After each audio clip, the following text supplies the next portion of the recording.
Bonjour à toutes et à tous. Alors, bienvenue à ce 12e épisode des rendez-vous du reporting de durabilité qui est aujourd'hui dédié au climat dans les comptes et au reporting de durabilité. Alors, nous avions déjà abordé ce thème il y a exactement un an et l'objectif était alors de sensibiliser sur les zones d'interaction entre les risques climatiques d'une part, les informations qui sont fournies en dehors des comptes et puis les comptes. Alors, cette conférence anticipait aussi sur les Enforcement Priorities de l'ESMA et les recommandations de l'AMF qui sont parues un petit peu plus tard dans la perspective des comptes 2021. Mais elle faisait aussi écho à diverses initiatives de groupes d'investisseurs comme l'IGCC, Climate Action 100+, et d'autres. Alors aujourd'hui, on vous propose de faire un point d'étape, de faire une pause pour regarder ce qui a été accompli et envisager la suite. Alors pour cela, j'ai le plaisir d'être accompagné de Marie Seller, qui est directrice des affaires comptables de l'AMF, et de Claire Berthier, qui est CEO de Trust Team Finance, qui est une société de gestion de portefeuille. Mais Claire est surtout présente aujourd'hui en sa qualité de coprésidente du groupe Climate Action 100+, et du groupe de travail Paris Aligned Accounts de l'IGCC. Alors Claire a donc été une des chevilles ouvrières des actions des investisseurs qui sont très sensibilisés sur le sujet du climat et pourra nous apporter un éclairage utile des investisseurs qu'elle représente. Côté PwC, je suis également entouré de Marie Henry, qui est senior manager, Olivier Muller, directeur, et Cédric Hazer, associé. À l'agenda aujourd'hui, dans un premier temps, on commencera par quelques rappels, et ensuite nous aurons deux parties dans lesquelles nous alternerons entre des rappels techniques et puis des éléments de benchmark d'un benchmark qui a été réalisé par PwC sur les informations publiées au titre de 2021. Marie Seller et Claire Berthier auront la possibilité de réagir sur ces premiers constats et nous terminerons par les attentes et les perspectives pour 2022. Cette partie sera largement dédiée à un échange avec Marie et Claire. Je précise que tout au long de cette WebEx, vous pouvez poser des questions et auxquelles nous pourrons répondre à la fin. Alors, je cède maintenant la parole à Olivier Muller pour un rappel du contexte et des enjeux. Olivier.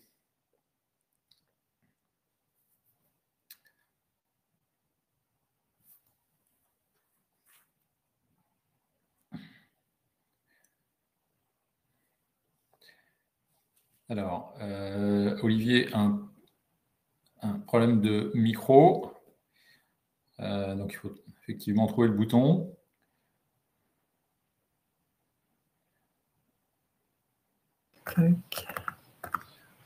Voilà, on t'entend, Olivier. Ah ok, très bien. Bonjour à tous. Effectivement, je vais vous présenter un peu le cadre, notamment du GIEC, et comment est-ce que les risques climatiques peuvent impacter finalement les comptes des entreprises. Alors, le changement climatique, sur la slide suivante, on en voit tous déjà des manifestations à travers la réduction des rendements des cultures, certains dégâts qui existent déjà sur les récifs coralliens ou des petits glaciers qui commencent à disparaître dans les Alpes. Mais l'idée, c'est qu'au fur et à mesure que la température va continuer à augmenter si on n'arrive pas à la contraindre, les manifestations donc du changement climatique vont devenir exponentielles avec cette hausse des températures. On aura à la fois donc des aspects qui sont liés à l'environnement naturel, mais également de plus en plus de manifestations qui sont liées aux sociétés humaines, notamment du fait qu'on a des grandes villes près des mers, etc. Et donc le niveau d'eau augmentant, on aura de plus en plus de conséquences, également des famines. Voilà. Donc, voilà, on a cette alerte du GIEC notamment qu'il faut réduire autant que possible cette augmentation de la température. Alors, le GIEC, justement, dans son dernier rapport numéro 6, qui s'est échelonné en 3 tomes dans les derniers mois, nous fait plusieurs constats. D'abord, le constat qu'effectivement, ces augmentations non jugulées du changement climatique vont avoir toute une série de conséquences qu'on sait prévoir globalement si on ne fait rien, et notamment parmi tous les chiffres, j'en garderai notamment 3,6 milliards de personnes qui vivront dans des conditions hautement vulnérables au changement climatique. Donc c'est vraiment des conséquences systémiques sur l'ensemble des populations humaines. Ça, c'est sur le constat. Maintenant, si on passe au volet solutions, effectivement, puisqu'il y a encore des solutions, une voie pour contenir toutes ces évolutions, le GIEC fait plusieurs constats, notamment le fait qu'il y a l'urgence à agir. On a quelques années pour commencer dès maintenant, donc les années 2020 seront critiques, et il faut absolument que d'ici 2025, globalement, nos émissions de gaz à effet de serre globales sur Terre commencent à diminuer. Et d'autre part, ils mettent aussi en avant, les experts du GIEC, l'importance des financements à avoir sur les années 2020-2030 par rapport au financement actuel de la transition énergétique. Donc, globalement, au niveau d'une entreprise, le changement climatique est apprécié selon ce qu'on appelle généralement une double matérialité. C'est-à-dire qu'on va à la fois regarder l'impact de l'entreprise sur l'environnement et à l'inverse, l'impact de l'environnement sur l'entreprise. Donc, si on s'intéresse à l'impact de l'environnement sur l'entreprise, là, on va être sur les aspects risques et opportunités.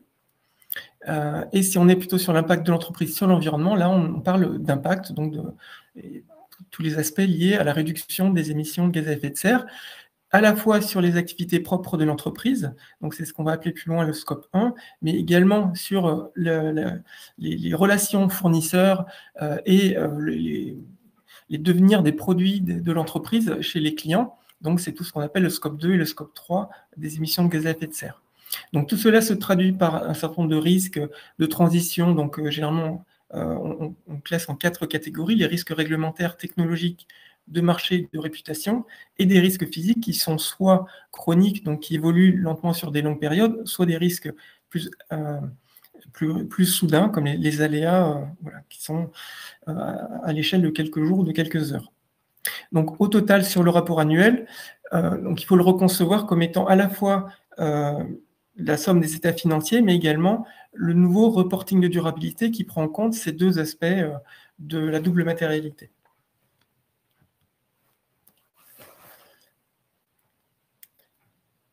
Marion, je te passe la parole, ou Olivier? Oui. Donc, du coup, sur la tendance qu'on a pu observer aussi cette dernière année, on a observé une accélération des initiatives autour du risque climatique qui concerne le reporting aussi bien financier que le reporting de durabilité. Du côté des investisseurs, les attentes sont croissantes et au niveau mondial. Certains investisseurs se sont notamment mobilisés au sein de groupes tels que le Climate Action 100+, et qui regroupe plus de 700 investisseurs, ou de l'IEGCC, qui est le relais européen de cette initiative. Ces groupes se sont exprimés en insistant notamment sur l'importance de la transparence du reporting financier, afin que les hypothèses comptables sur le risque climat soient cohérentes avec les objectifs des accords de Paris, mais aussi sur l'importance de la cohérence entre les informations financières et extra-financières. De manière générale, notre étude PwC a relevé que près de 80% des investisseurs considèrent la gestion des risques et des opportunités ESG comme essentielle dans leur prise de décision, et que la mise à disposition d'informations détaillées de la part des groupes est donc importante pour eux. Plus récemment, en septembre 2021, on vous l'avait déjà présenté lors de précédentes webcasts, c'est un rapport rédigé par l'initiative Carbon Tracker qui a été relayé dans la presse, et ici qui a été plutôt critique sur les états financiers des groupes ainsi que sur les travaux menés par les auditeurs. Il avait notamment conclu à l'absence ou l'insuffisance d'informations dans les comptes, pas ou peu de visibilité sur les hypothèses et estimations liées au climat, et peu d'éléments montrant la prise en compte par les auditeurs du risque climatique.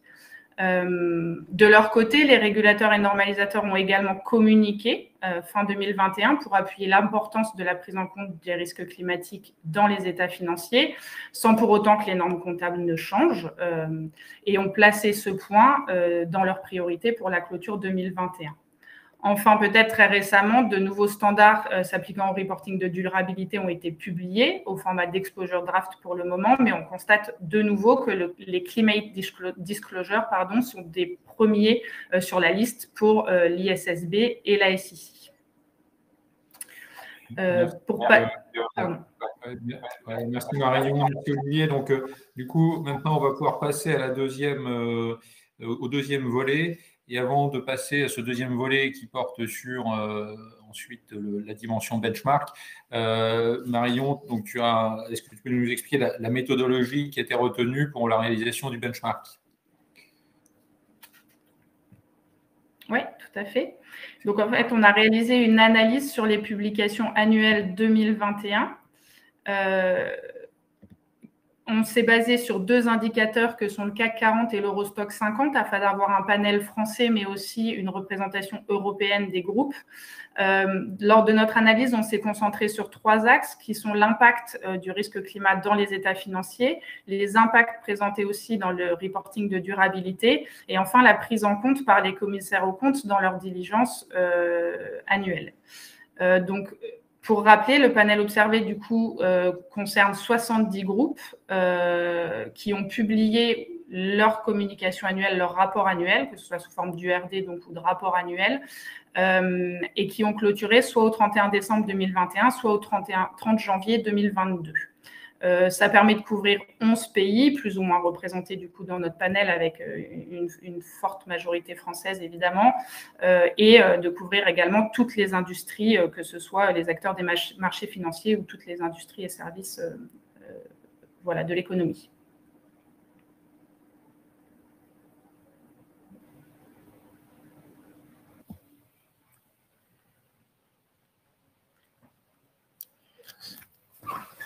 Alors, dans cette deuxième partie, on aborde maintenant le climat dans le reporting de durabilité.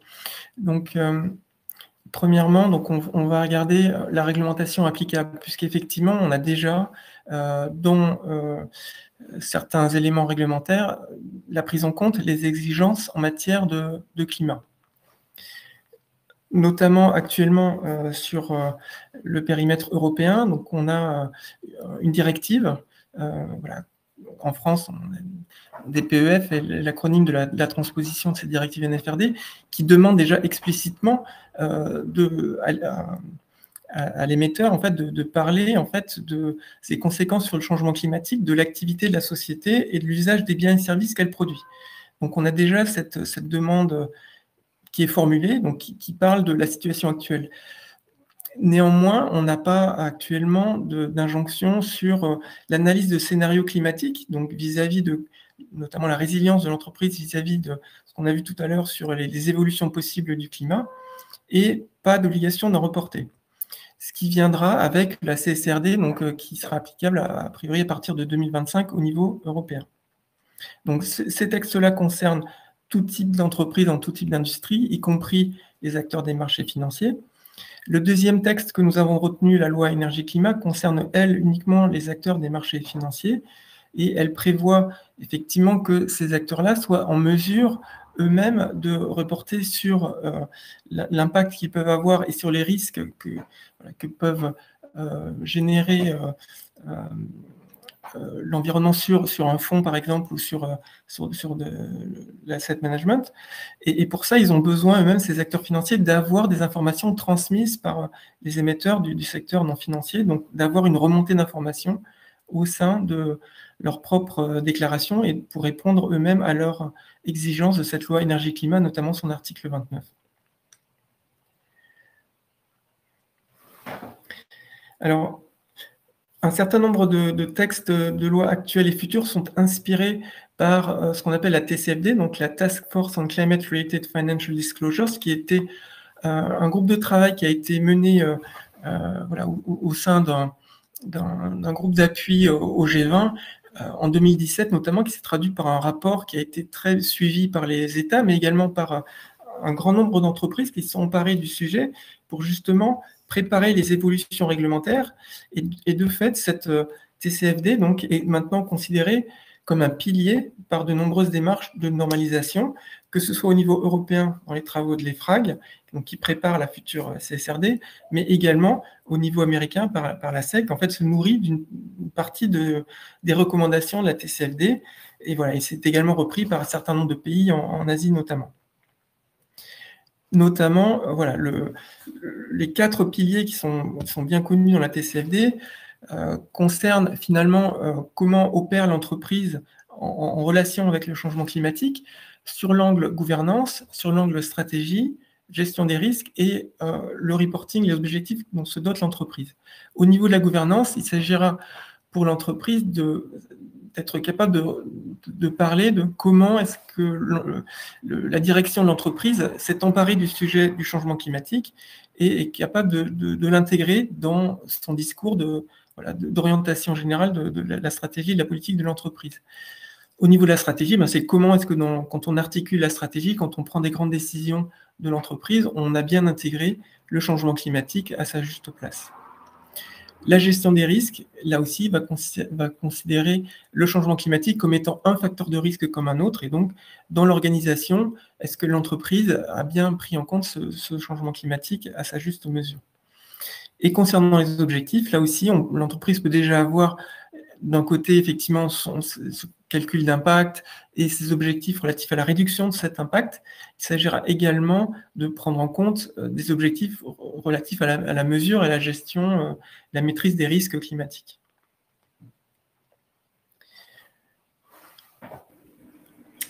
Merci Olivier. Du coup, peut-être en introduction, dans les slides suivantes, les chiffres qu'on va vous présenter se concentrent sur l'analyse de l'application des recommandations de la TCFD qu'Olivier vient de rappeler. Mais le reporting de durabilité, évidemment, ce n'est pas que la TCFD. Et notamment en 2021, on a vu aussi apparaître une nouvelle application du règlement taxonomie. Donc, on souhaitait aussi porter à votre connaissance qu'un webcast sera disponible prochainement en replay sur notre site internet et qu'il intégrera aussi, alors pas seulement, mais aussi un retour sur les publications des notes taxonomie des rapports annuels 2021. Donc, pour passer maintenant à l'application des recommandations TCFD, tout d'abord, de manière plus high level, combien de groupes ont appliqué la TCFD dans les publications 2021. On a recensé 62 groupes, ce qui représente 89% du panel étudié et qui mentionnent la TCFD dans leur URD ou leur rapport annuel. Sur ces 62 groupes, 9 d'entre eux indiquent que les travaux restent en cours et qu'ils vont continuer à développer ces recommandations au cours de l'année 2022, notamment sur les analyses de scénarios ou sur les estimations du total des émissions Scope 3, qui sont des gros chantiers pour les groupes. Au-delà de ces 9 groupes qui mentionnent explicitement que les travaux restent à mener, on constate sur l'ensemble du panel que le niveau de profondeur des informations présentées est très hétérogène. C'est ce qu'on détaillera avec Olivier par la suite avec les informations par pilier. Et enfin, peut-être un dernier constat de cette première overview, c'est qu'on peut, avec fierté, peut-être voir que les groupes du CAC 40 ont une petite avance en termes de proportion sur l'application des recommandations de la TCFD. En effet, Olivier l'a mentionné, ils se sont engagés fin 2021 à suivre ces recommandations et c'est a priori ce qu'ils mentionnent dans leur publication annuelle. On a un seul groupe du CAC 40 qui aujourd'hui ne mentionne pas la TCFD. Ensuite, très rapidement, on souhaitait vous présenter les différents formats que l'information relative aux recommandations de la TCFD pouvait prendre dans les documents annuels et notamment mettre en avant l'utilisation croissante de tables de concordance permettant de retrouver les réponses aux 11 recommandations, puisque près de la moitié des groupes l'utilisent et ça nous semble être une bonne pratique pour faciliter la lecture et retrouver ces informations dans les comptes. Voilà, c'est ce qu'on souhaitait porter à votre connaissance très rapidement. Et donc, on va passer par la suite à l'approfondissement sur les différents piliers de la TCFD. Donc, pour commencer, peut-être simplement vous dire qu'on ne va pas détailler l'ensemble des 11 recommandations, mais on a analysé l'application de certaines d'entre elles afin de pouvoir mettre en avant des tendances dans les pratiques ou les informations présentées en 2021. Concernant la gouvernance, on a 91% des groupes du panel qui décrivent la gouvernance appliquée aux enjeux climatique. On observe des modes d'organisation différents avec 2 tendances qui ressortent, principalement, qui sont la mise en place d'un comité dédié spécifiquement à la gestion du risque climatique. Ça représente 40% du panel, 42% pour le CAC 40 sur 2021. Sur le CAC 40, en 2020, on avait observé seulement 25% des groupes qui présentaient un comité dédié à la gestion du risque climatique, ce qui montre une tendance à vouloir se concentrer aussi sur ce sujet-là pour les groupes du CAC 40. La deuxième tendance peut-être, c'est d'avoir un comité RSE au sens large, mais qui couvre également le sujet du risque climatique, et ça représente 39% de notre panel. Une petite note que l'on fait, c'est qu'au-delà des groupes qui disent appliquer la TCFD, on remarque qu'une gouvernance dédiée à ce sujet-là et au sujet RSE se retrouve également chez les groupes qui ne mentionnent pas forcément l'application des recommandations de la TCFD. Concernant le pilier de gestion du risque, on a 87% des groupes du panel qui décrivent les processus d'identification et d'évaluation des risques climatiques, que ce soit les risques physiques de transition, sur lesquels Olivier reviendra ensuite. Toujours un niveau de détail très hétérogène sur l'ensemble du panel. Néanmoins, on peut observer que 50% des groupes ont un niveau de détail assez élevé qui reprend les personnes impliquées, la gouvernance, les outils, les méthodes utilisées dans tout ce processus-là. Au sein du CAC 40, cette proportion passe à 66%, donc là aussi une petite avance des groupes du CAC 40 par rapport à ce qu'on peut observer dans l'indice Eurostoxx 50. Et Olivier, je te passe la parole pour l'approfondissement sur les 2 prochains piliers. Merci Marion. Alors effectivement, sur l'aspect stratégie, ce qui est marquant donc, et fort nouveau dans les recommandations de la TCFD, c'est toutes les communications autour de l'analyse du risque et des scénarios climatiques. Donc sur ce sujet-là, effectivement, on a une grande hétérogénéité. C'est-à-dire qu'on a à peu près un quart du panel, donc 23%, qui ne parle pas du tout de la gestion des risques, et à l'opposé, 31% des sociétés du panel qui font une description très détaillée des risques et des opportunités, éventuellement en prenant en compte l'horizon de temps. Puis entre les deux, il y en a 29% qui ont une description succincte, et puis 17% pour lesquels il y a une description plus développée. Donc, voilà. Donc ça, c'est la première observation, et c'est tant sur les risques physiques que les risques de transition. Donc les entreprises qui s'intéressent aux risques vont traiter bien les 2 sujets complémentaires de l'analyse des risques. Et au total, donc on a 77% des sociétés du panel qui s'intéressent à cette question. Donc voilà, on peut considérer que c'est déjà une belle progression, mais voilà, on n'est pas encore à l'ensemble des sociétés qui prennent en compte ces sujets édictés par la TCFD. Alors, si on rentre un peu dans le détail de l'analyse notamment des scénarios, là, on a 53 sociétés du panel qui font état d'analyse de scénarios, avec au moins 2 scénarios, comme le demande la TCFD. Et certaines, donc 5, disent qu'elles sont encore en train d'y travailler. Alors, à travers cette analyse de scénario, on voit différents horizons ressortir principalement. L'horizon premier, c'est 2050, mais on a également pas mal d'entreprises qui s'intéressent à l'horizon 2030, voire la fin du XXIe siècle. Et entre les deux, il y a aussi 2035-2040. Donc, il y a voilà, un choix qui est fait de se projeter à différents horizons. Et deuxième sujet qui est identifié par la TCFD comme étant important, c'est quel horizon, quel scénario finalement on envisage dans le futur. L'essentiel, on peut revenir sur le graphique précédent, c'est la partie droite. Donc on a énormément de sociétés qui se projettent dans un scénario 2 degrés, donc on respecte l'accord de Paris, voire 1,5, qui est vraiment l'objectif ultime de l'accord de Paris. Mais également des scénarios à 4 degrés, donc des scénarios où on serait plus proche du business as usual, c'est-à-dire qu'on n'arriverait pas collectivement à mettre en œuvre suffisamment de règlements et d'actions d'entreprise pour juguler le réchauffement climatique. Et puis toute une série intermédiaire. Donc on a une palette assez large finalement de scénarios utilisés. et une trentaine de sociétés qui se font mention du GIEC et des différents scénarios du GIEC. Donc, globalement, voilà, on a pas mal de sociétés qui s'intéressent à ces risques climatiques. Maintenant, si on regarde sur les objectifs et les KPI, la manière dont les entreprises se fixent des objectifs. Alors là, on a 94%, donc pratiquement toutes les entreprises, qui visent la neutralité carbone à 2050, voire avant. Donc là, par rapport à il y a quelques années, c'est vraiment une augmentation très forte en quelques années de la prise en compte de cette dimension de contribuer à la neutralité carbone de la France et de l'Europe.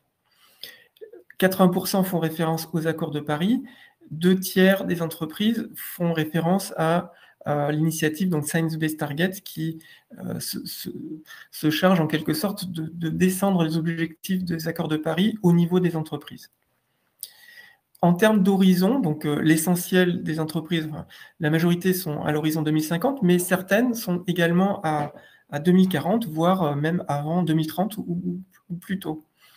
Voilà, donc on a une hétérogénéité aussi dans l'horizon de l'objectif qu'on se fixe.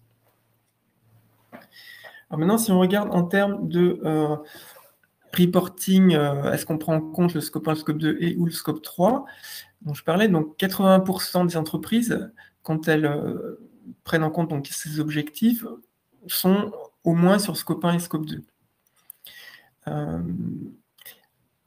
65% mentionnent également une stratégie pour atteindre cet objectif et on peut noter que 73% de celles qui ont développé de façon assez importante donc, leur discours sur scope 1 et scope 2 sont des groupes français au sein de notre panel. Donc au total sur ces scopes 1 et 2, si on rentre dans le détail, on a une forte maturité pour 65% des entreprises, puisqu'on a à la fois les données chiffrées et la stratégie pour atteindre l'objectif. On a pour 26% des données historiques et des objectifs, mais sans vraiment mention d'une stratégie. Et pour 9%, on a des données historiques et puis l'année en cours, mais on n'a pas de projection. Voilà, et 19% pour lesquels il n'y a pas d'objectif. Voilà, donc on a des niveaux de prise en compte, là aussi, de la TCFD, de stades assez variables. Et si maintenant on passe au scope 3, cette hétérogénéité se confirme également, puisqu'on a d'un côté 79%, donc là aussi une importante majorité des entreprises du panel qui parlent du scope 3. Maintenant, si on regarde dans le détail de quel scope 3 parlent-elles, ces entreprises, effectivement, on n'a que 15% des entreprises du panel qui communiquent de façon détaillée à la fois sur leur scope 3 amont et leur scope 3 aval. L'essentiel des entreprises, donc 56%, ont une communication partielle sur donc, une partie du scope 3 amont et ou aval. Voilà, et 5% communication partielle en amont ou en aval, et, voilà, et 24% n'ont pas de communication du tout. Voilà, donc là encore, une grande hétérogénéité sur cette communication des objectifs.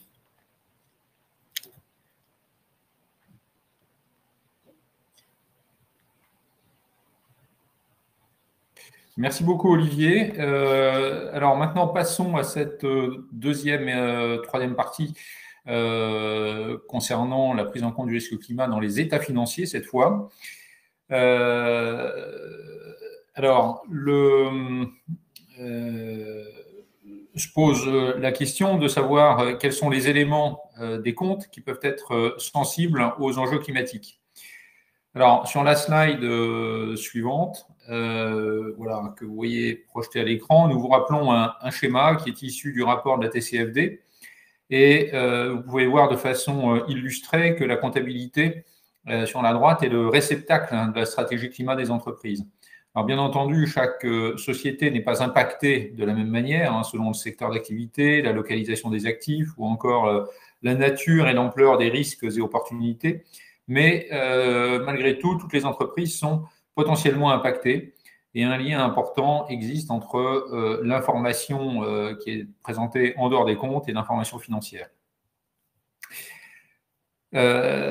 Alors, quelles sont les normes IFRS applicables? Je ne vais pas rentrer dans le détail parce qu'on l'a déjà vu, donc c'est plus un rappel.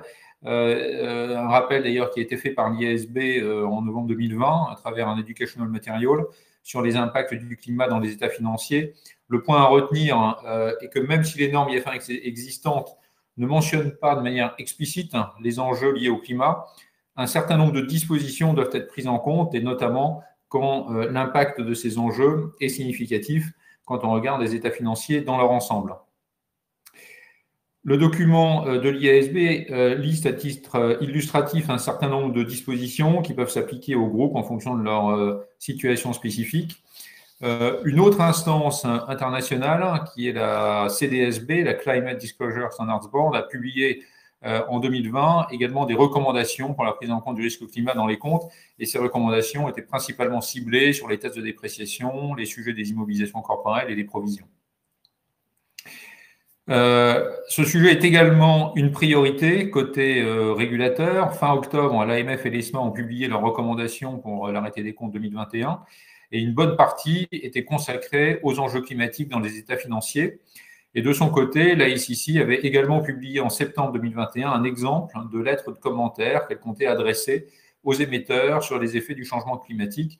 Et la première question concernait d'ailleurs la cohérence entre l'information financière et extra-financière. Alors, ce qui m'amène à poser une première question à Marie Seller. Marie, est-ce que tu peux nous rappeler quelles étaient les attentes de l'AMF et de l'ESMA pour la clôture 2021 ?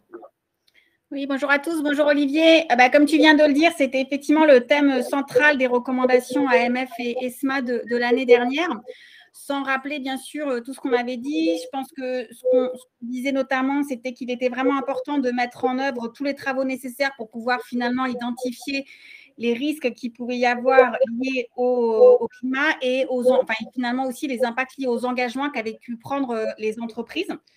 On a insisté aussi sur l'importance de la cohérence, comme tu viens de le rappeler, la SEC l'avait fait aussi, de la cohérence entre les hypothèses utilisées et les informations qui seraient présentées dans les comptes et dans les autres éléments de communication financière, donc le rapport de gestion, les facteurs de risque.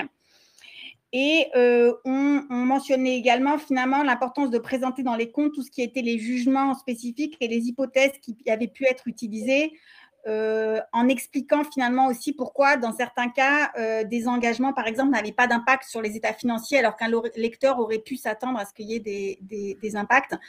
On avait développé certains thèmes spécifiques sur lesquels vous reviendrez tout à l'heure, notamment les tests de dépréciation. Pour compléter ces recommandations, au niveau AMF, on avait publié par la suite un rapport qui présentait finalement un état des lieux du reporting financier et extra-financier sur un échantillon de sociétés cotées sur les enjeux climatiques. Donc, ce rapport était en 3 parties, 2 qui étaient plutôt en dehors des comptes et qui traitaient des indicateurs qualitatifs et quantitatifs qui pouvaient être utilisés par les sociétés pour rendre en compte des enjeux climatiques et les informations qu'elles donnaient sur les engagements qu'elles avaient pu prendre. Et pour montrer finalement le lien qu'on fait avec les comptes, une 3e partie développait l'impact que pouvaient avoir ces éléments sur les comptes et ce qui était indiqué dans les comptes de ces sociétés de notre échantillon. Il y avait un certain nombre d'exemples dans ce rapport qui, effectivement, pour nous, permettaient d'illustrer nos propos et d'accompagner les sociétés dans leur réflexion.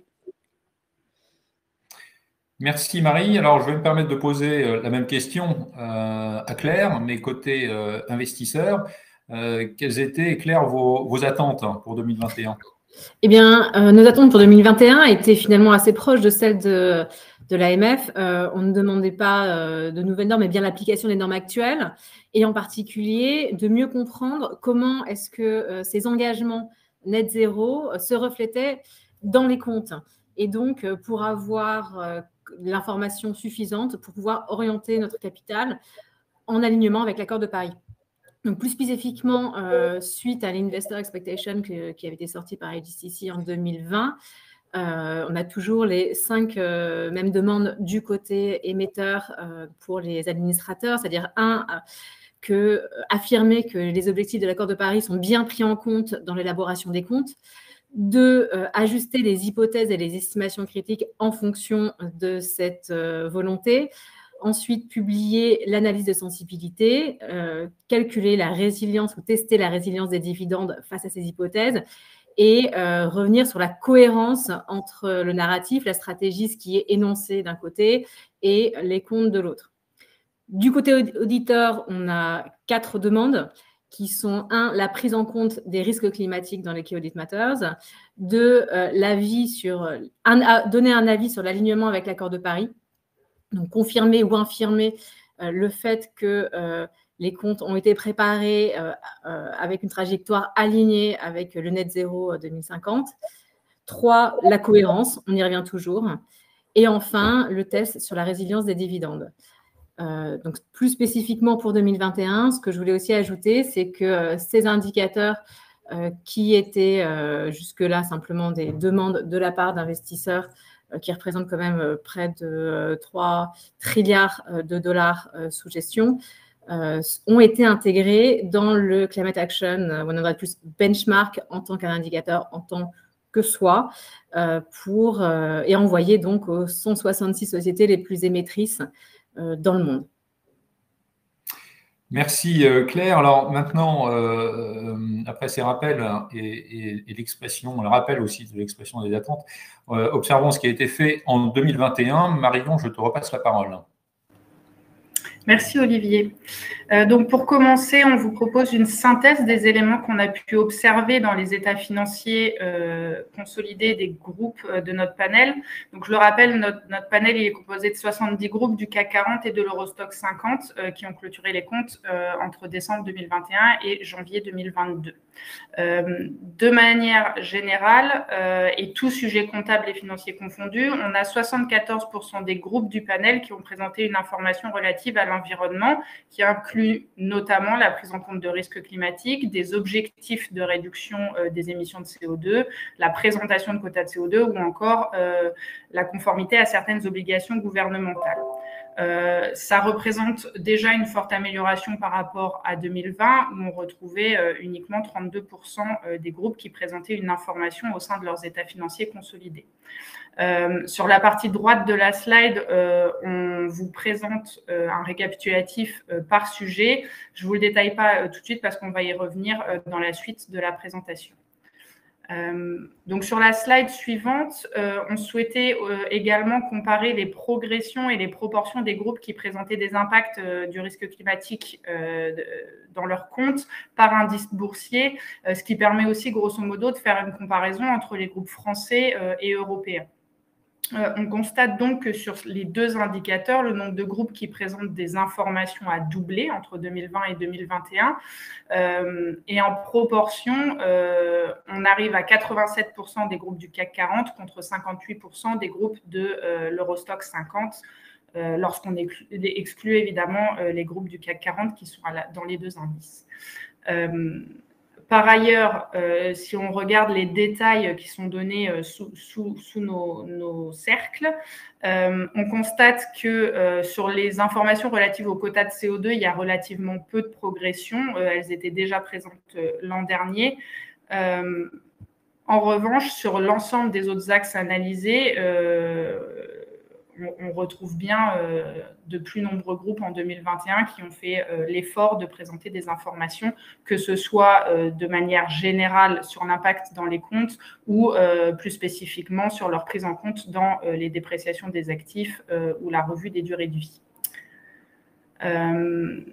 Et sur la slide suivante rapidement, l'idée était de montrer par pays et par industrie les évolutions une fois encore entre 2020 et 2021. De manière générale, on peut observer une progression, quels que soient les pays ou les industries. Sur les graphiques, c'est présenté davantage en nombre et la France reste bien placée parce qu'en plus, dans le panel, elle est fortement représentée.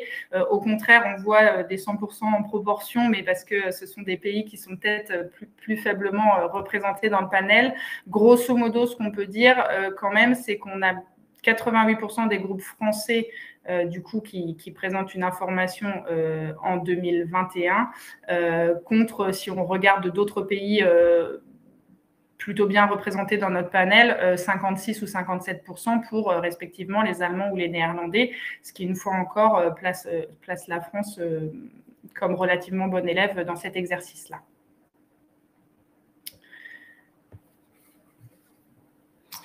Merci Marion. Alors, passons maintenant à une analyse plus détaillée et commençons par quelques rappels.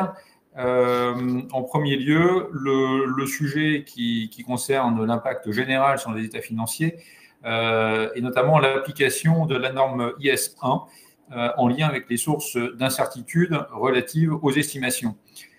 Alors, le changement climatique, c'est une source d'incertitude significative et les hypothèses qu'une entité peut faire sur les scénarios futurs et la probabilité que ces scénarios se déroulent peuvent avoir un impact significatif sur ce qu'une entreprise déclare dans ses comptes. Si les hypothèses qu'une société émet sur l'avenir en lien avec le risque climat présentent un risque important d'ajustement de la valeur nette comptable des actifs et des passifs, alors IS1 exige de fournir un certain nombre d'informations sur les hypothèses, sur la nature et la valeur comptable des actifs et passifs concernés, sur les analyses de sensibilité, les éventuelles modifications apportées aux hypothèses antérieures. En pratique, les hypothèses retenues pour l'établissement des comptes doivent être cohérentes avec les hypothèses et analyses qui sont décrites par ailleurs, par exemple dans l'information ESG de l'entreprise. Un point de peut-être de best practice, la présentation sur les incertitudes peuvent être regroupées pour une meilleure lecture des états financiers. Alors, concernant ce premier thème, Marion, est-ce que tu peux nous détailler ce qui a été observé pour les entreprises du panel sélectionné? Oui. Donc, sur ce premier point, on a observé donc 52 groupes du panel, ce qui représente 75%, qui ont présenté un impact du risque climatique dans les comptes. Alors, évidemment, de manière variée et hétérogène. Les groupes observés ont majoritairement présenté ces informations dans les parties jugement et estimation ou dans les principes et méthodes comptables, en détaillant ensuite certaines informations dans les notes dédiées au sujet qui les intéressait, très souvent goodwill, immobilisation ou provision. On a pu, du coup, quand on regarde ces graphiques, une grosse majorité a combiné les deux approches de mettre une information générale et de détailler ensuite dans la suite des notes aux états financiers. Une autre information intéressante a été d'observer que 7 groupes présentent une note réellement dédiée au risque climatique dans laquelle ils reprennent l'ensemble des informations relatives à ce sujet et récapitulent parfois certains aspects de leur objectif de réduction des émissions de carbone ou d'investissement. Néanmoins, on observe finalement assez peu de groupes qui font des liens directs entre les parties extra-financières et financières de leur rapport annuel.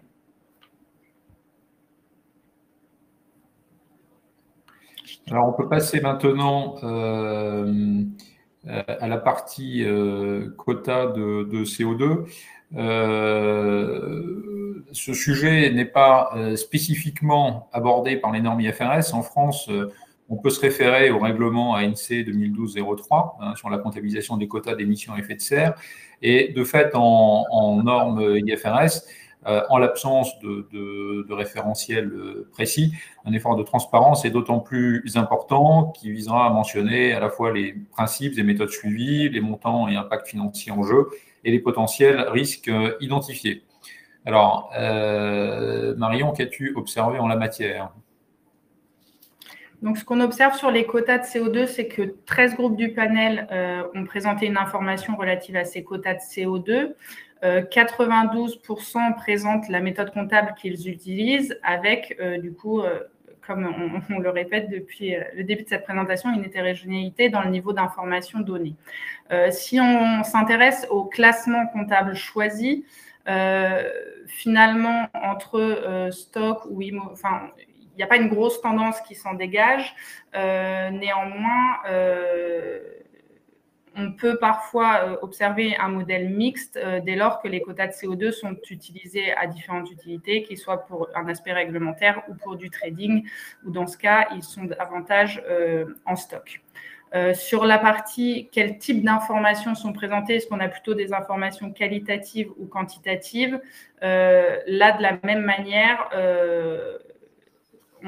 on n'a pas une grosse tendance, mais on peut observer qu'il y a quand même 6 groupes qui ne donnent que des informations qualitatives, ce qui veut dire qu'on ne retrouve les montants dans aucun tableau des notes aux états financiers. On vous a présenté un petit tableau par industrie pour vous montrer quelles industries étaient majoritairement représentées dans celles qui présentent des quotas de CO2, et sans surprise, c'est l'industrie énergie and utilities qui est majoritaire, et en deuxième, automobile. Une dernière mention qu'on verra aussi un tout petit peu plus tard, mais qu'on détaille moins, c'est qu'il y a 5 groupes qui mentionnent par ailleurs qu'un risque lié à la fluctuation des coûts de ces quotas de CO2 existe, et qui ont décidé de les couvrir, ce coût de CO2, par un instrument de couverture. Alors, concernant les immobilisations, c'est un sujet important parce que ça représente des sommes, ça pèse lourd dans les bilans. 2 points, la durée de vie et les tests de dépréciation. Concernant les durées de vie, je vous rappelle qu'elles doivent être revues potentiellement tous les ans. Et concernant les tests de dépréciation, l'IASB l'avait rappelé, le risque climat est à prendre en compte sur 3 dimensions. Déjà, est-ce que ça peut être considéré comme étant un risque comme un indice de perte de valeur? Il y a la dimension flux, et puis il y a la dimension taux d'actualisation. Par exemple, concernant les cash flows, pourrait y avoir des incidences, les effets des réglementations en matière de transition écologique, des engagements que la société prendrait, ou bien de l'impact des évolutions et de l'adaptation des modèles. Alors, Marion, sur ce point, est-ce que tu peux partager ce que tu as observé? Oui. Donc, sur la partie durée de vie des immobilisations, on a observé 22 groupes du panel, ce qui représente 31%, qui disent avoir pris en compte leurs objectifs de réduction des émissions de CO2 ou la transition énergétique dans l'évaluation de la durée de vie de leurs immobilisations. En schéma, on vous présente par industrie quels sont les groupes qui ont donc en nombre de groupes qui ont présenté cette information-là. Donc, tout comme tout à l'heure, les groupes de l'industrie énergie and utilities sont majoritaires, avec automobile en second et distribution et biens de la consommation également. Sur ce sujet-là, ce qu'on a observé, c'est que finalement, peu de groupes, voire pas du tout, donnent un impact. Certains disent que l'impact est non significatif et d'autres ne donnent pas la conclusion de leur analyse. Ce qui pourrait être ajouté. On avait néanmoins pu observer en 2020 un groupe qui avait donné des informations chiffrées sur l'impact de dépréciation exceptionnelle liée à la transition énergétique dans l'industrie énergie and utilities. Donc, voilà ce qu'on peut observer sur les durées de vie. Si on passe maintenant au test de dépréciation, on a donc observé 31 groupes du panel cette fois, ce qui représente 44% qui ont pris en compte les changements climatiques ou le risque climatique dans les hypothèses utilisées pour les tests de dépréciation. Donc, dans quelles hypothèses les groupes présentent la prise en compte de ce risque climatique? Majoritairement dans l'estimation des flux de trésorerie futurs à long terme. Un peu moins, il y a 6 groupes dans les différents scénarios qui ont été mis en œuvre. Et puis, finalement, il y a 5 groupes qui ne spécifient pas explicitement dans quelles hypothèses ce risque climatique a été intégré. En termes de thématique, qu'est-ce qui a été pris en compte? Donc, c'est assez varié, mais une grande majorité a utilisé les risques climatiques, que ce soit des risques physiques ou des risques de transition, et donc leur occurrence à l'avenir. 23% leur objectif de neutralité carbone, mais également les accords de Paris. Et ensuite, dans des proportions un peu plus faibles, 10% sur les investissements durables, donc des dépenses futures. 10% ont un peu mixé l'ensemble de ces informations. Et enfin, 3% l'évolution et potentiellement l'augmentation des prix des quotas de CO2. de manière générale, on n'a pas observé ou très peu de groupes qui donnent l'impact de la prise en compte, l'impact chiffré de la prise en compte de ces hypothèses dans leurs analyses de tests de dépréciation. Très bien. Alors, comme on l'a dit tout à l'heure, le sujet climat peut concerner et impacter de nombreux aspects du bilan. Là, on en présente un certain nombre d'autres. Par exemple, les provisions, les plans de rémunération, les opérations de financement, ou encore la gestion des risques financiers. Alors, Marion, est-ce que tu peux revenir sur deux sujets, provisions et financement vert? Oui. Peut-être avant de passer à la slide suivante, effectivement, au-delà de provisions et financement vert pour lesquels on va faire un petit focus juste après, on a également relevé des informations dans les plans de rémunération pour lesquels il est spécifié que certains indicateurs de performance se basent soit sur les objectifs, enfin, sur l'atteinte des objectifs ESG du groupe ou des objectifs de neutralité carbone. On a également trouvé des informations dans la partie management des risques financiers sur des crédits risques ou commodity risques. Et enfin, sur des plans d'investissement, donc sur des dépenses engagées dans le cadre soit de R&D, soit pour la transition énergétique. Donc, si on passe à la slide suivante, sur le focus provision, on peut observer, donc on vous a rappelé sur la gauche de la slide tout un panel de facteurs environnementaux qui pouvaient mener soit à l'enregistrement d'une nouvelle provision, soit à la réévaluation d'une provision existante. Donc, que ce soit lié à des nouvelles réglementations, des nouvelles taxes, le jugement lié à un litige lié à des activités polluantes, la révision de certains scénarios justement en fonction des trajectoires du groupe, en fonction d'objectifs du groupe, et du coup que tout ceci devait être reflété toujours avec le principe IAS 37 de la meilleure estimation possible et que donc présenté de manière détaillée dans les comptes. Sur ce sujet, on a donc 31 groupes, ce qui représente environ 40% qui qui présentent des provisions, que ce soit environnementales ou sur le risque climat. 27 en présentaient déjà en 2020, donc la progression est finalement assez faible sur ce sujet en comparaison avec ce qu'on a pu observer sur les autres sujets précédents. Et finalement, en termes de provisions, on a une grosse proportion sur les provisions de démantèlement, de litige, qu'on connaissait déjà l'an dernier, voire les années précédentes. Si on passe maintenant au financement, donc on observe 20 groupes, c'est-à-dire un peu moins de 20% qui indiquent avoir mis en œuvre des financements verts ou durables en 2021, contre 10 en 2020, donc ça a doublé. On voit que ces financements sont de plus en plus utilisés dans les groupes du panel qu'on a observé.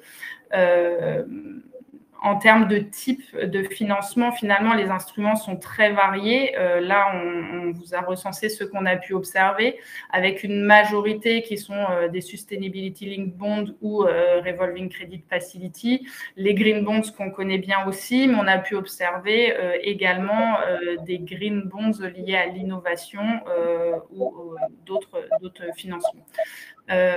Sur ces type d'instruments, les critères à atteindre, en fait, l'idée et la recommandation, c'est de les discloser dans les états financiers. On a 5 groupes qui ne les présentent pas. En revanche, sur les autres, on a une majorité liée à l'atteinte d'objectifs environnementaux. Mais ensuite, ça peut être sur tout un tas de KPI très différents ou sur le développement de certains projets particuliers au sein des groupes. Donc, une grande diversité sur ce sujet-là de financement, mais un recours croissant. Merci beaucoup, Marion. Ça clôt cette partie état financier, côté préparation. Maintenant, on va passer à la dimension audit. Et pour cela, je passe la parole à Cédric Hazer, associé signataire, donc soumis à cette question d'opinion et de Key Audit Matters. Cédric. Merci Olivier, bonjour à tous. Alors effectivement, dans le cadre de ce même benchmark, on a également analysé ce que les auditeurs ont mentionné au regard des enjeux climat dans leur rapport sur les comptes 2020 et 2021.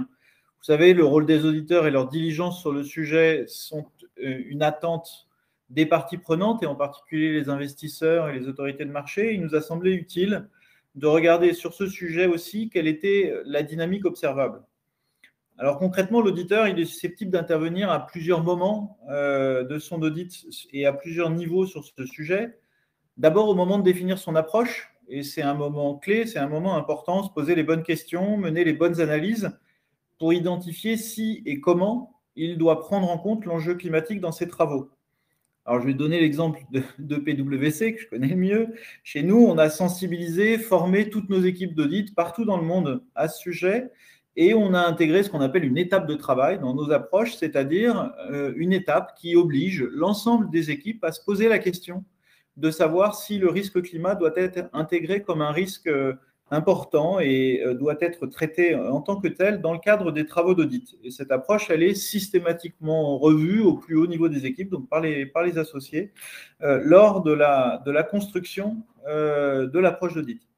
Deuxième moment important, essentiel, ce sont évidemment toutes les interactions avec les sociétés. Le fait de porter le sujet auprès de ceux qui seraient insuffisamment sensibilisés, il y en a de moins en moins heureusement, et puis de le porter au bon niveau, c'est-à-dire non seulement au niveau de la direction financière, mais aussi du management et de la gouvernance, afin de s'assurer que l'analyse a été menée par l'entreprise et qu'un dispositif a été mis en place pour adresser ce risque climatique et le traiter correctement. Et là encore, un gros travail a été fait cette année, j'y reviendrai. Et puis enfin, et c'est ce qu'on retrouve sur les deux planches qu'on va présenter là tout de suite, puisque c'est la seule donnée publique accessible à tous, mais il y a ce qu'on va retrouver dans les rapports des auditeurs. C'est-à-dire, est-ce que les auditeurs ont fait mention dans leur rapport du risque climatique et comment ce risque a été abordé dans les travaux, soit au moment de l'approche, et certains rapports mentionnent cette appréciation du risque au moment des approches, ou alors dans les conclusions des auditeurs, et en particulier, on va le voir juste après, dans les différents points clés de l'audit. Alors, ce qu'on voit sur la planche qui est sous vos yeux, c'est qu'il y a une dynamique très claire qui s'est établie entre 2020 et 2021, puisqu'on voit que ce soit au niveau du CAC 40 ou au niveau de l'Eurostoxx, on a quasiment doublé le nombre de rapports qui mentionnent le risque climatique à différents points des conclusions des auditeurs. Et si on zoome un petit peu plus avant sur la page suivante sur ces mêmes conclusions des auditeurs, ce qu'on voit, c'est qu'il y a deux tendances principalement qui se dégagent. La première, c'est que le sujet du risque climatique est pour l'essentiel abordé dans les points clés de l'audit, mais certains auditeurs ont néanmoins abordé ce point soit dans un paragraphe dédié, soit dans la présentation de leur approche d'audit. Et c'est d'ailleurs une pratique qu'on retrouve de façon plus répandue qu'en France dans d'autres pays d'Europe, le fait de mentionner le risque climatique dans la description de l'approche, par exemple. Et puis si ensuite on zoome plus précisément, plus en détail sur les points clés de l'audit, ce qu'on voit très clairement, c'est que le risque climatique se retrouve principalement ou presque essentiellement sur deux points clés que sont les valeurs d'actifs d'une part, et on en a déjà beaucoup parlé autour de cette WebEx, et puis le deuxième, ce sont les provisions qui sont bien souvent aussi des points clés de l'audit. À noter qu'un groupe, Total Energy pour ne pas le nommer, a vu ses auditeurs consacrer un point clé de l'audit spécifique au risque climatique et plus précisément à la transition énergétique. Et ça, c'est une pratique qui se distingue cette année sur le CAC 40. Donc, en conclusion, pour aller très vite, on se l'est dit déjà plusieurs fois sur ces sujets, Rome ne s'est pas faite en un jour. Donc, il est au moins aussi intéressant et important d'observer la tendance et l'évolution d'une année sur l'autre. Et là, je crois qu'elle est très claire. Et puis aussi de voir que l'ensemble des parties prenantes, et J'en mentionnais deux essentiels tout à l'heure, que sont les investisseurs et les autorités de marché, dialoguent, travaillent ensemble pour faire progresser ce sujet, y compris dans les rapports d'audit. Et donc, on en a le résultat maintenant sous les yeux avec comme on le disait, une évolution assez significative par rapport à l'année 2020. Merci beaucoup, Cédric. Alors, passons maintenant à notre dernier volet. Non, pas dernier volet, mais en tout cas, les réactions par rapport à ces constats. Et une première question à Claire Berthier. Est-ce que, Claire, vous avez la perception que les actions conjuguées des initiatives des divers groupes d'investisseurs portent leurs fruits? Est-ce que vous voyez des progrès? Alors, écoutez, je dois tout d'abord dire que oui, je suis ravie de voir que certaines choses avancent. Effectivement, en particulier, on arrive, nous, sur les conclusions, par exemple, de la TCFD, du mention d'un TCFD dans les comptes, à peu près à la même chose que vous, c'est-à-dire qu'on arrive à peu près à 89% des sociétés qui mentionnent cela dans leur rapport annuel, donc très bien. À peu près la même perception en termes de gouvernance, où ces sujets sont maintenant bien traités au plus haut niveau des entreprises. Mais cependant, en termes de perception des conclusions, oui, il y a une amélioration, mais au sein du benchmark, on arrive quand même à un constat beaucoup plus négatif que ce que vous présentez actuellement, puisque il n'y a malheureusement actuellement aucune société qui réponde aux demandes qui ont été faites au sein sur les 166 qui sont présentées dans le benchmark. Donc, effectivement, aucune société qui répond à ces demandes d'intégration du risque climat dans leur compte. Cependant, ce qui est très intéressant de remarquer, c'est qu'il y en a 6 qui répondent partiellement et qu'en fait, ces 6 sont des sociétés qui ont été engagées activement par les investisseurs depuis plus de 2 ans. Donc, ce qu'on constate, c'est qu'au terme de nos discussions, d'un dialogue établi depuis de nombreuses années, on voit qu'un engagement actif amène à de meilleures pratiques. Donc oui, grâce au dialogue, on a à peu près plus de 40% des sociétés avec lesquelles on s'est engagé qui se sont améliorées. Le dialogue reste ouvert. On sait que Rome ne s'est pas fait en un jour. Et donc, c'est pour ça aussi que je suis là aujourd'hui. Et donc, on sait qu'il y a des choses qui sont en train de bouger. Et on le voit, on ne parle pas forcément tout le temps la même langue, mais on est ravis de voir que de plus en plus, on peut se parler et que les choses avancent. Merci Claire. Donc effectivement, c'est pour engager et maintenir cette ligne de dialogue qu'on vous a invité et qu'on vous remercie d'avoir accepté cette invitation. Alors, je vais poser la même question à Marie en tant que régulateur. Est-ce que sur la base de vos premiers constats, vous avez la perception que les recommandations de l'AMF et de l'ESMA ont été suivies?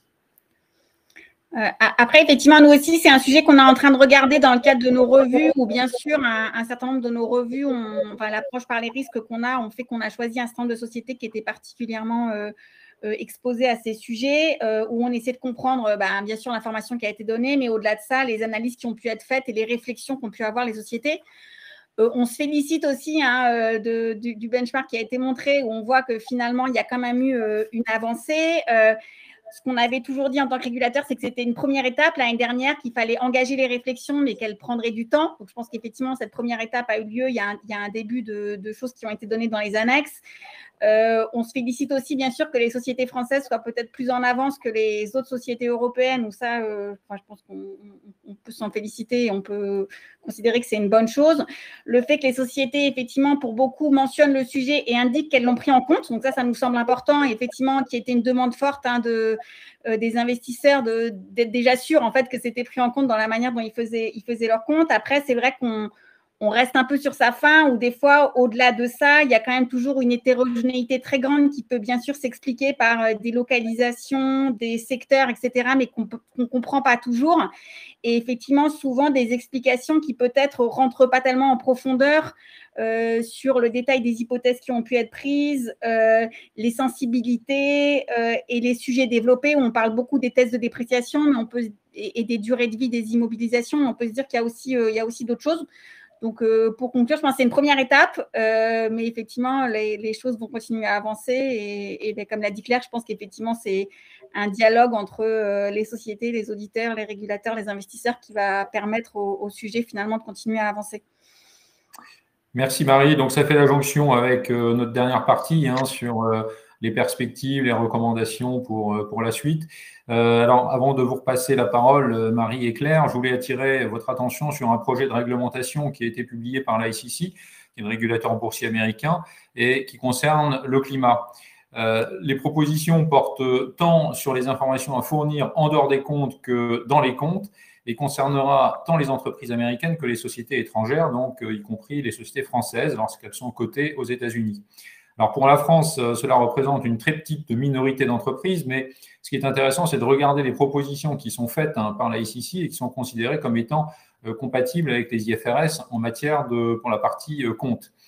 Alors, je ne vais pas entrer dans le détail de la consultation publique de la ICC, elle fait 500 pages, elle pose 800 questions, donc ce n'est pas l'idée là maintenant, mais simplement de souligner que la ICC demande un effort de transparence accru sur tous les effets du climat, sur les comptes, à commencer par les effets d'un événement climatique, par exemple inondation, incendie, ou bien toutes les dépenses qui sont encourues par une entreprise pour se prémunir contre les risques climatiques. Alors, ce qui m'amène à une première question, Marie.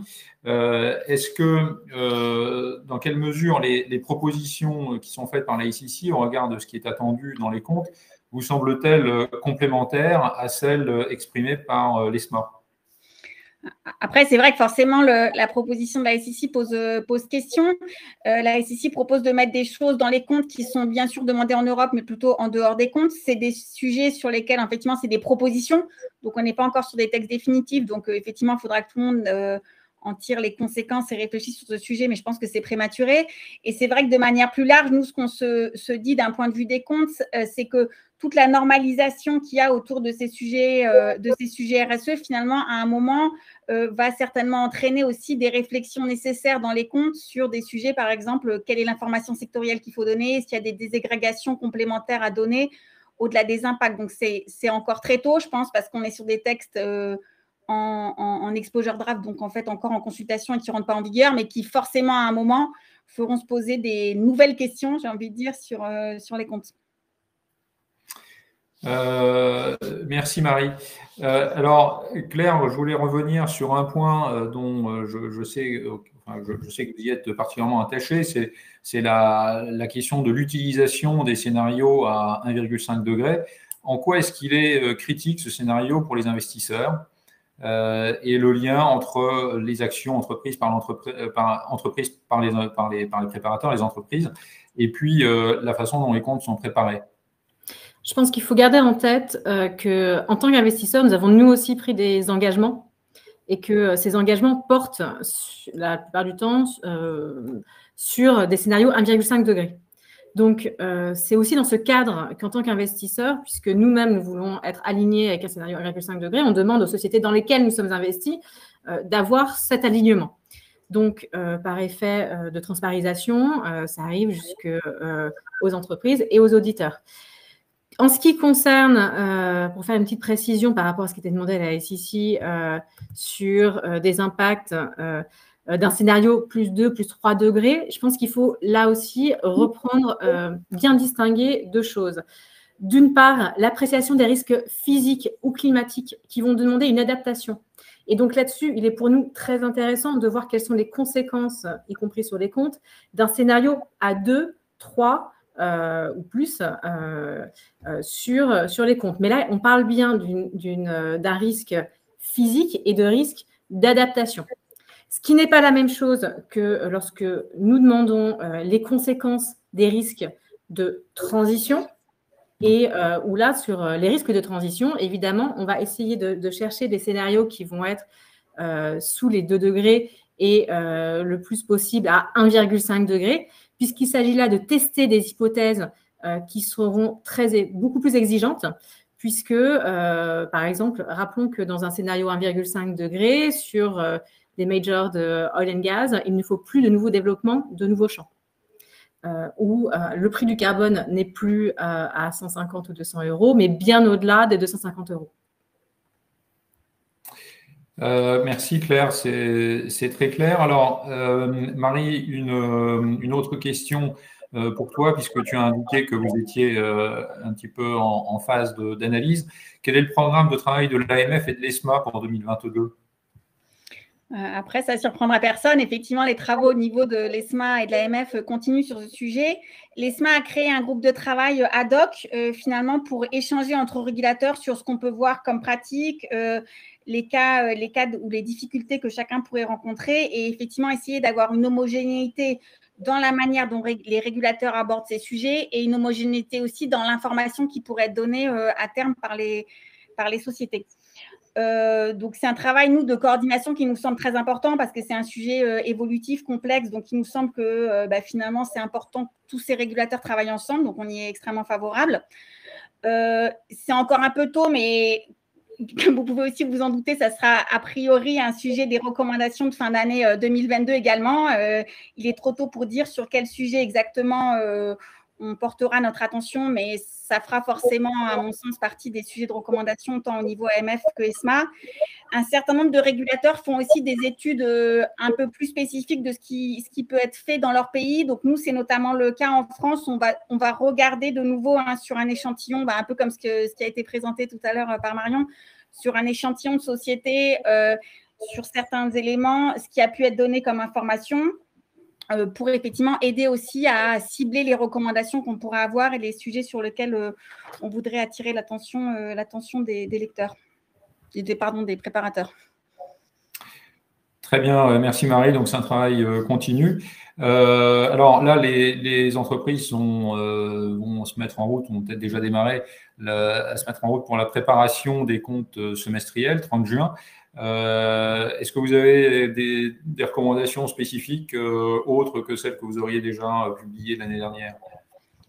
Après, pour les comptes semestriels, on n'a pas de recommandations spécifiques qui vont sortir. Après, je pense que c'est quand même des sujets sur lesquels on invite les sociétés à continuer forcément leur réflexion et pas attendre la clôture par rapport aux questions que pourraient avoir les investisseurs, par rapport à eux, ce qu'elles ont pu publier, par rapport à ce que leurs pairs auraient pu voir, par rapport effectivement à ce que vous pouvez présenter aujourd'hui au niveau price sur le benchmark. Donc, c'est vrai que c'est une réflexion qui, à notre sens, doit continuer et pas forcément attendre la clôture pour effectivement préparer tout ça et voir ce qui serait de leur côté pertinent de pouvoir donner. Et nous, de notre côté, effectivement, on publiera au troisième trimestre, comme habituellement, les recommandations qu'on pourra avoir sur ces sujets-là. Merci Marie. Alors Claire, je vais vous poser 3 questions. C'est la même en fait, mais qui s'adresse à 3 groupes différents.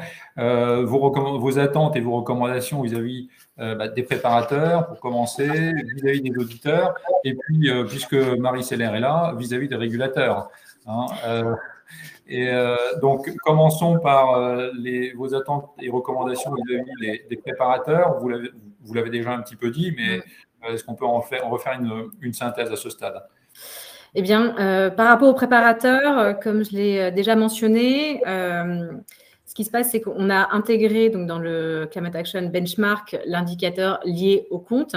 Et donc, je vous invite à aller sur le site du Climate Action où vous avez le détail de l'indicateur avec les 3 sous-indicateurs qui sont regardés et sont notés pour les sociétés. Je pense que même si les préparateurs ne font pas partie des 166 entreprises visées, ça peut être intéressant de voir sur leur secteur quels sont les indicateurs demandés et 2, l'analyse qui a été réalisée par Carbon Tracker des comptes pour voir quelles sont les implications au niveau des différentes parties que peut avoir le climat sur leurs comptes et qu'est-ce que ça voudrait dire avoir des comptes alignés avec l'accord de Paris. Donc, sur ça, il y a à la fois un indicateur sur les comptes, un indicateur par rapport au rapport d'audit et sur l'alignement plus global avec l'accord de Paris. Je pense que ce qu'il faut avoir bien en tête, en conclusion, en chapeau général, c'est la cohérence qu'il y a entre, d'un côté, les engagements pris par l'entreprise et de l'autre, les comptes.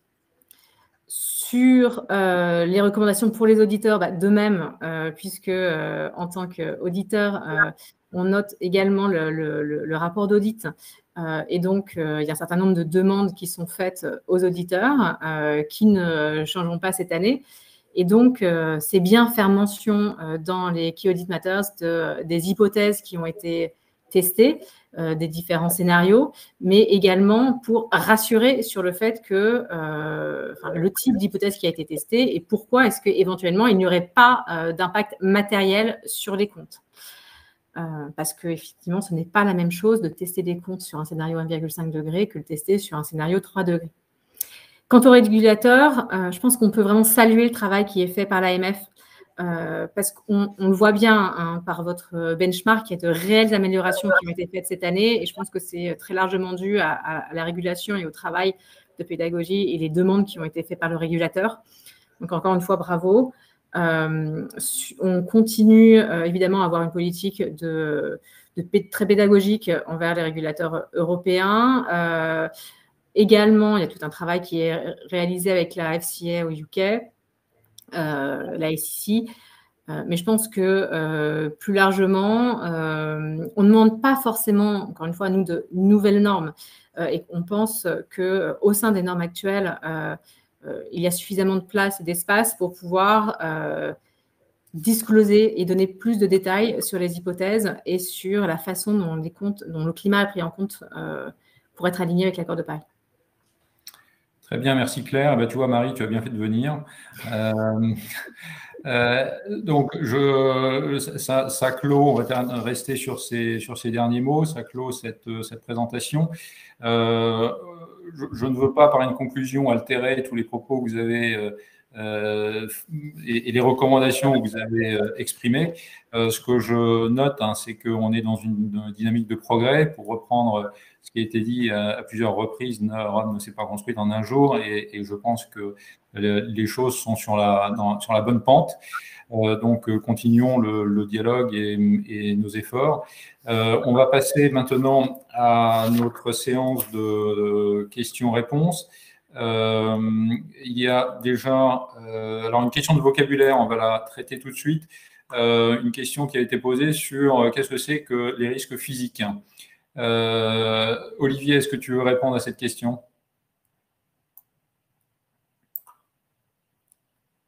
Tu es en mute. On ne t'entend pas, Olivier. Voilà. En fait, dans ce scénario à 4 degrés, en fait, les entreprises doivent prendre en compte, a priori, le scope élargi, non seulement leurs propres émissions, mais aussi celles de leur scope 2, scope 3. Alors, attends, pardon, Olivier, la question qui était posée, c'est qu'est-ce que c'est que les risques physiques? Alors, donc, les risques physiques, c'est ce qui provient directement de l'environnement proche. Donc, à la fois les sécheresses, les inondations, les érosions, tout ce que l'environnement peut faire peser sur les chaînes de valeur. Et donc, on oppose les risques de transition qui sont plus liés à l'organisation, le réglementaire, la technologie, ce qui provient de l'organisation des sociétés elles-mêmes. Très bien. Alors, ensuite, il y a deux questions qui sont posées plutôt sur la compréhension du benchmark. Comment peut-il y avoir 94% d'entreprises qui s'engagent à atteindre la neutralité carbone quand autant d'entreprises sont dans la trajectoire 4 degrés? Et les entreprises qui se projettent sur un scénario à 4 degrés projettent donc la fin progressive de leurs activités pour l'interrogation. Scénario évidemment non viable. Alors, peut-être, je ne sais pas si Olivier, tu veux répondre. Oui, je peux répondre. En fait, quand on se projette, ce n'est pas contradictoire, parce qu'en fait, dans ce que demande la TCFD, c'est d'envisager des scénarios. Donc, le scénario 4 degrés, en fait, ce n'est pas une trajectoire 4 degrés, c'est plutôt un scénario qu'elles envisagent, donc par rapport à tous les risques qu'elles pourraient subir en tant qu'entreprise dans cet environnement-là. Et à côté de ça, en fait, elles ont leur plan pour réduire leur impact propre, donc à travers des trajectoires et donc aussi des neutralités carbone parfois. Très bien. Alors, voilà, donc ça va clore cette conférence. D'autres questions ont été posées, mais plutôt pratiques, hein, sur les slides. Est-ce qu'elles seront mises à disposition? Donc, oui, on vous communiquera les slides et on pourra également mettre à votre disposition le benchmark détaillé. Ce que l'on vous a donné, c'est une synthèse, hein, mais on a quelque chose de plus détaillé avec également les disclosures qui ont été donnés par les diverses sociétés qui figurent dans le panel. Donc, ça pourra vous être communiqué. Je signale également que nous avons notre épisode numéro 13 des rendez-vous du reporting de durabilité qui, pour faire exception à la règle, hein, se tiendra cette fois en présentiel sur les futures normes de reporting de durabilité. Ce sera une session interactive pour recueillir vos perceptions sur les propositions qui sont faites par les FRAG. Alors, le nombre de places est extrêmement limité, donc rassurez-vous, si vous ne pouvez pas y assister, il y aura également, la session plénière sera également accessible en replay. Voilà, bah, écoutez, ça clôt cette conférence. Vous pouvez rester quelques secondes de plus, hein, un petit questionnaire de satisfaction vous sera mis à votre disposition si vous pouvez y répondre. Et je remercie beaucoup Marie Seller et Claire Berthier pour leur intervention, et puis nos intervenants externes et internes, et notamment Marion Horry qui a piloté l'organisation de cette WebEx. Et je vous souhaite à tous une excellente fin de journée.